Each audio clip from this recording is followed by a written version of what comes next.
আজ আনন্দ আর আনন্দ আর আনন্দ। কিন্তু দুঃখের বিষয়, ওই বাচ্চা মেয়েটি ফুটফুটে দেখতে সুন্দর হয়েছে, কিন্তু তার নয়ন হয়নি, অন্ধ, চোখ মেরেছে আর তাকাচ্ছে না। এদিকে পুরো গ্রাম চামড় হয়ে গেল যে আজকে কৃত্তিকা একটা কন্যা সন্তানের জন্ম দিয়েছে। সবাই আসছে, ভিড় করছে দেখতে। এই চন্দ্রভানু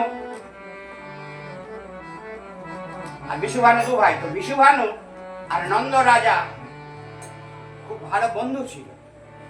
এবং এদিকে মা যশোদা আর কৃত্তিকা দেবী, এরাও দুজনে খুব বন্ধু ছিল। পরস্পরে কথা দিয়েছিল, দেখ তোর যদি ছেলে হয় আর আমার যদি মেয়ে হয় তাহলে আমরা বিয়ে দেবো। কিন্তু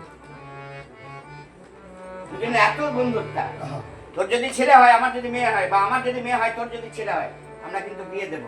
আমরা একদম পাক্কা সম্বন্ধ করে রাখবো, যাতে আমাদের এই বন্ধন সারা জন্ম থাকে।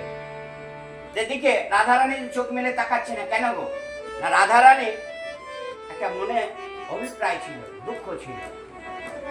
সুতপা মুনি বলে একজন মুনি ছিলেন সত্য যুগে। সেই সুতপা মুনি বিষ্ণুদেবের আরাধনা করেছিলেন। বিষ্ণুদেবের আরাধনা করাতে বিষ্ণুদেব সন্তুষ্ট হয়েছিলেন। তো বিষ্ণুদেব বলেছিল, বলো তুমি কি বর চাও? সুতপা মুনি বললেন, মুনিবর, ভগবান আপনি যদি আমাকে বর দিতেই চান, আমি কোনো বর চাই না, আমি চাই আপনার ওই লক্ষ্মীকে। বলে অসম্ভব, কেউ যদি কারো বউকে চেয়ে নেই দেবে? দেবে কি? কেউ দেবে না। বলছে অসম্ভব, এ কি বর চাইছো তুমি? বলছে না প্রভু, যদি না দিতে পারেন ছেড়ে দেন। আবার তপস্যায় বসলেন, আবার তপস্যায় বসে বসে বসে বসে আবার তিনি বিষ্ণুকে জয় করলেন। আবার বিষ্ণুদেব প্রকট হলেন, বলো সুতপা মুনি তুমি কি বর চাও? যে আমি কোনো বর চাই না, আমি চাই আপনার ওই লক্ষ্মীকে। বলে তথাস্তু। কারণ ভগবানরা ভক্তর মনোবাঞ্ছা পূর্ণ করার জন্য বাধ্য হয়ে যায়।